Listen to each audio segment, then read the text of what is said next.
Everybody wants to know when Bitcoin peaks this cycle, what the price will be, and what that means for stocks like Microstrategy. But the most reliable indicator looks like it's failing us when we need it the most. I'm talking about the Pi cycle top, and it's been 100% accurate at calling every single Bitcoin cycle top for over a decade. But when I analyzed what it's predicting and then I cross-checked it, I found something that completely changes everything. Because if this indicator is wrong, well, what does it mean for everything else? Now, I've been building and selling tech companies for decades. I'm a partner at a leading Bitcoin venture fund. I'm an officer of a publicly traded Bitcoin company. And these are the same analysis tools that we use to make million-dollar decisions. And by the end of this video, you'll understand exactly why our most trusted timing tool might be leading everyone astray this cycle. So let's go.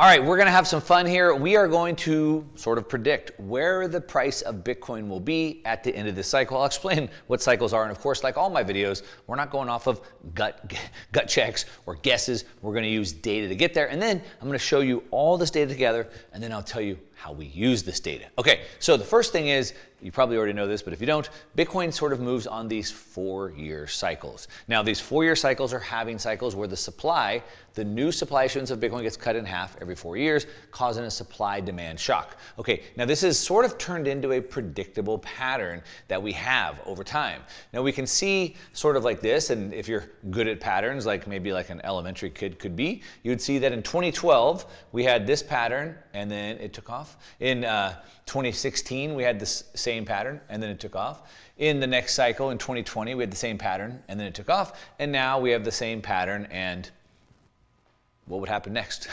Most likely, it's going to take off of again, right? So we sort of have that. You can recognize those patterns. Now, if you look at it in a chart basis, it looks a little bit different. And what you can see is that we have these halving cycles that happened right here, and each one corresponded with a peak. So every time we have this, we get these peaks. Now, there's a delay in which that happens. Typically, the bottom of the price, the lower end, is typically 12 to 18 months after the peak. And then the top is typically 1 to 2 years after the halving, okay? So that's how it works. So what we can do is we can look at the halving, which happened in May of last year, and we could estimate that about 1 to 2 years, about 18 months is gonna put it about the end of this year. But look, these are ranges here, okay? So just let me give you that. Now, if you look at it sort of in this 4-year chart, some of you might have seen this bar chart. It looks like this, where we typically have, so this is going all the way back to 2011 right here. So we can see like 3 green years and a red year. 3 green years and a red year. Now we've had 3 green years, and what happens next? That's anyone's guess. But for those who think Bitcoin is too volatile, look at this price right here. Look how it sits in that range. Okay, but again, we're gonna have some fun. We're gonna think about where this price goes. But what we do also wanna keep in mind, because we're looking at data here, is what we can see in the cycle, first, second, third, fourth. We can see the price at the bottom, 255, 312, 3,200, and 15.5, pretty good.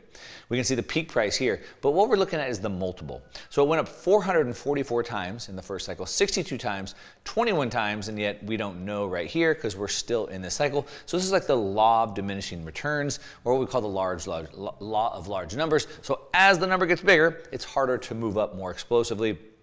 Returns in this cycle, 44,000%, 6,000%, 2,000%, and again, to be determined here. All right, now, again, we're gonna use this to try to guess what the price will be, not so much the time, but the price. Okay, there's a couple problems here and some promises that we have. The first promise is that the Pi cycle top indicator is the most accurate one. It's like, I call it like the holy grail of investing. It's nailed it almost perfectly every time. All right, but with financial indicators, we don't ever use just one indicator. We want to look at a bunch of indicators and see how these all come together. So we're going to look at a handful. First, look at the Holy Grail, look at a handful. And then, like I said, I want to tell you what this means both for Bitcoin itself, but also what I call Bitcoin proxies like Microstrategy, formerly, now Strategy, and what that might mean for a company like that, a Bitcoin treasury company. Okay, so let's first look at the Holy Grail of indicators, which is the Pi cycle top. And again, we call it that because it's been 100% accurate. Now, the way it works is basically it takes moving averages, the 111 daily moving average, and then it takes the 350 daily moving average times 2. So when those indicators cross, or when the moving averages cross, it typically signals a top. Let's take a look at it, the track record from 2013, 2017, and 2021. So here we have in 2013, here's the dotted line, and it nailed that top just perfectly. The next cycle, here's the dotted line, and it nailed that top perfectly. 2021, the dotted line, and it nailed that top perfectly. Every time. Pretty amazing. So basically what we have is we have the moving averages, which is the green line and the yellow line. So when the green line moves above the yellow line, it signals the top. When the green line moves above the yellow line, it signals the top. And as you can see right here, currently we're about right here. The yellow and the green line are pretty far apart. So at what point do these converge, and what does that mean? Okay, well, let's take a look. So first of all, if we were to follow this blindly, we're not going to, I'm going to show you a handful of other indicators. What this would tell us is that this would converge around January 17 of 2027. But doesn't that contradict the normal cycles? Well, yeah, because it should be somewhere around the end of this year, if not the beginning part of next year, Q4 this year, Q1 of next year. But this is saying not until January, Q1 of 2027, and predicting a price of $395,000 would be the top. Now, number one, that price seems really high, maybe too high. Number two, it's not the right time frame. Well, the reason why this could be off is because, again, these are moving averages. So that means they're moving. So what happens is if we get into a really rapid Bitcoin price appreciation, let's say this year, it's going to adjust these moving averages and it could change that. Okay? So we're going to keep an eye on that, but in order to sort of understand where the price is going to go, we're going to look at more than just this cycle. Even though it's so predictive, like I said, because it's a moving average, we have to take into consideration that it is moving. Now, another one that I really like to use is called the MVRV. That's the market value to realized value, and it's sort of a more grounded method. And basically it takes what the market price of Bitcoin is versus what the realized price. So this is on-chain data, so we can see the last time Bitcoin has moved. Bitcoin, the Bitcoin network is anonymous. We don't know who owns the wallets or who they belong to, but they're not private, so we can see them. And so we can see the last time they moved or what that price might be, meaning how much profit or loss that person might have. Now, if we take a look at this chart, by the way, these charts are from Bitcoin Magazine Pro. Check them out online. You can pull up your own charts. And what we can see is that when the MVRV, which is this red line, when it spikes, like right here, it signals a top in the market. When it spiked, it was a top in the market. When it spiked here, it was a top in the market. When it spiked here, it was a top in the market. Pattern recognition. Okay, so where are we here? Well, we're nowhere near spiking, which probably means we're nowhere near the top of the market either. Now, what we do is we take some lines, we take some patterns, and we try to adjust this out. And what it tells us is that currently, right now, there's a range, we're looking at maybe somewhere between 140, but probably closer to $200,000 before the realized price increases enough to show a peak. So somewhere around 140, super conservative, but maybe closer to 200,000 at the peak of the cycle before we get there. But again, these are moving. So, well, I'll tell you how we use these indicators and how we use them inside of the fund a little bit later towards the end of the video. But again, first Pi cycle, about 395. Here, 140 to 200. Let's call it closer to 200. All right, let's go back to another indicator that we like to use. Now, this is Fibonacci extensions. This one is probably one of my least favorite, but for all my technical analysis, all my wannabe traders out there, you know exactly what this is. Basically, it's a mathematical or a technical level of price levels that would hit either on an up or down swing. So it's technical levels from previous cycles. Now, these are math-based. One of my previous partners, he was an amazing wizard on technical analysis. I call it like reading tea leaves. We're going to take a look at it either way. Now, what the Fibonacci does is it identifies resistance levels that could keep the price from moving up, but also support levels that would keep it from dropping down.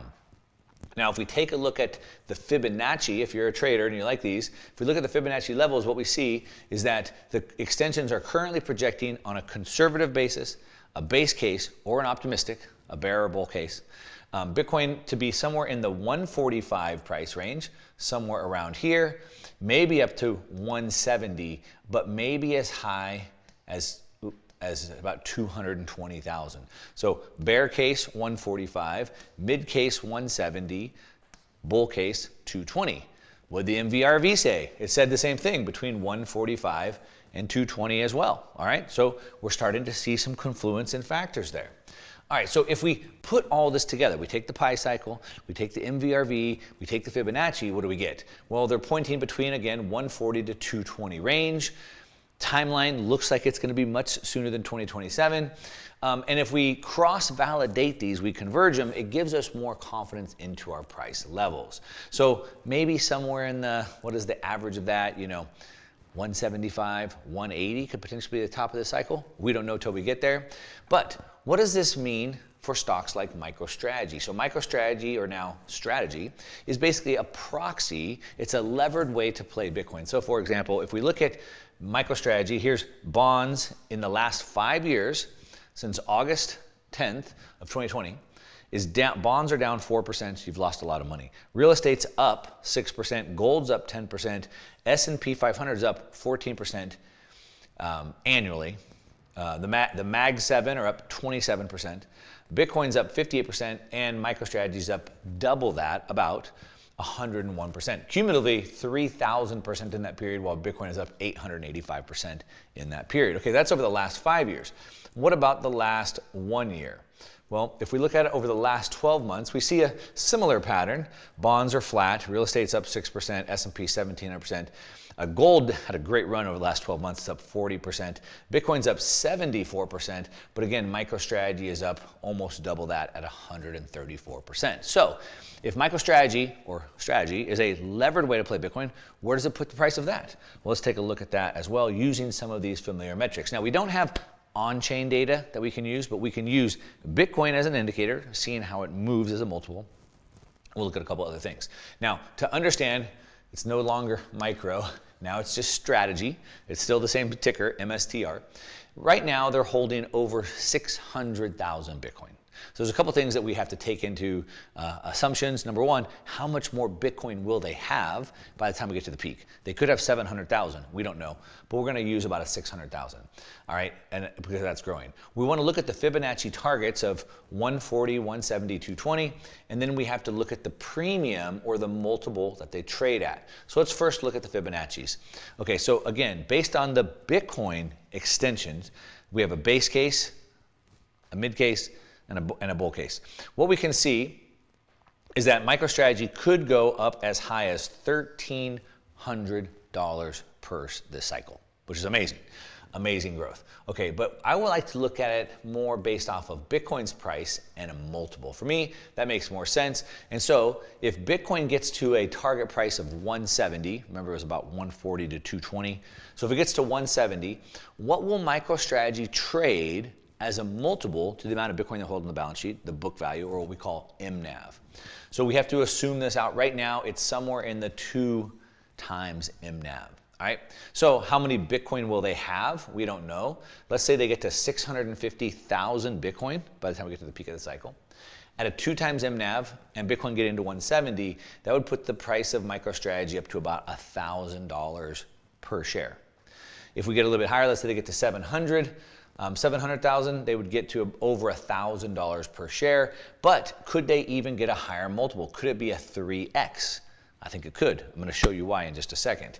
But let's say that they get to 700,000 Bitcoin by the time we get to the end of the cycle. They just raised $2.5 billion through their recent offering called Stretch, STRC. And so they could easily get to that number, if not blow past that. They get to a 3 times multiple. That could put the price of MicroStrategy stock up to $1,610. That'd be absolutely amazing. Now, why do I think they could potentially get that multiple? Well, let's take a look at this chart. So in the recent Q2 earnings from Strategy, it's about a 2-hour call. It's worth watching if you care about this stuff. What Michael Saylor showed in this presentation, he showed this chart. And what they're doing is they're selling these preferred products. So they've launched 4 now: Strike, Strife, Stride, and now Stretch. And what they're doing is they're selling Bitcoin-backed credit and equity instruments into the market, into hundreds of trillions of dollars that are stuck by mandates that cannot buy Bitcoin. All right, there's enormous appetite for this, and that's creating a leveraged play on Bitcoin. So they're selling those products and they're buying more Bitcoin. Now, if Bitcoin, over a 10-year period, if Bitcoin were to say go up over the next 10 years at 30%, right now in the last 3 years it's averaging 65%, but last 5 years it's like 85%, but let's call it 30. If it goes up at 30% over the next 10 years, and MicroStrategy is able to pull off a 30% leverage ratio, right now they're selling these products, that gives them the leverage, that would mean that they would have about a 3 times multiple. If they can get up to 40%, that would put them at a 4.4 times multiple, and you can see how the math works out. All right, so I think get into a 3 or 4 times multiple, Bitcoin holding at 30%, leverage ratio 30 to 40%, so somewhere in the 3 to 4.5 times range seems about right. So MicroStrategy get into $1,600 per share, doesn't seem that far off. Again, this is all just math, but it's guessing off of the math from historical, and as we say in the investing world, past performance is no guarantee of future returns. Okay, how do we use all this? Specifically, how do we use it in my fund? How do we use it in the public company that I'm a Bitcoin strategist for? How do I use it personally? What's my strategy? Number one, I buy, I don't sell, and I hold.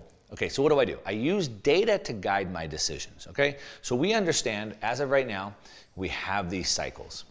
Now what happens is, I don't want to, what everybody wants to do, don't do this, what everyone wants to do is they want to try to time it. I want to sell here, and I want to buy here, and I want to sell here, and I want to buy here. When you look backwards on the chart, it looks very easy. And I have all this data, and I have all these analytics, and I have all these indicators, and so I could just do that, right?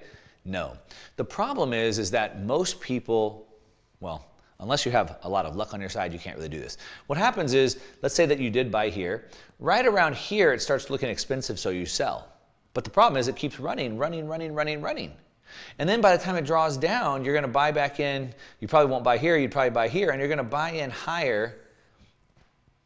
You're going to buy in higher than where you sold out. Now, if you're just a trader and you're just trying to get more dollars, you're a fiat maximalist, that could work. You could buy it at 1,000, sell it at 4,000, buy back in at 6,000, sell at 20,000, buy back in at 30,000, right? That works. But if your goal is to try to accumulate as much Bitcoin as possible, like my goal is, then I don't want to do this. What I want to do is I use the data to guide my buying decisions. So I'm averaging in, I'm dollar cost averaging into Bitcoin on a regular basis. So every time I have spare money, I'm putting it into Bitcoin. But what I'm doing is, when things start looking expensive, I can lower my buys. So I'm putting less money in. When it looks really, really hot, I might not even put my money into Bitcoin at this time. Maybe I'll leave it on the sidelines waiting.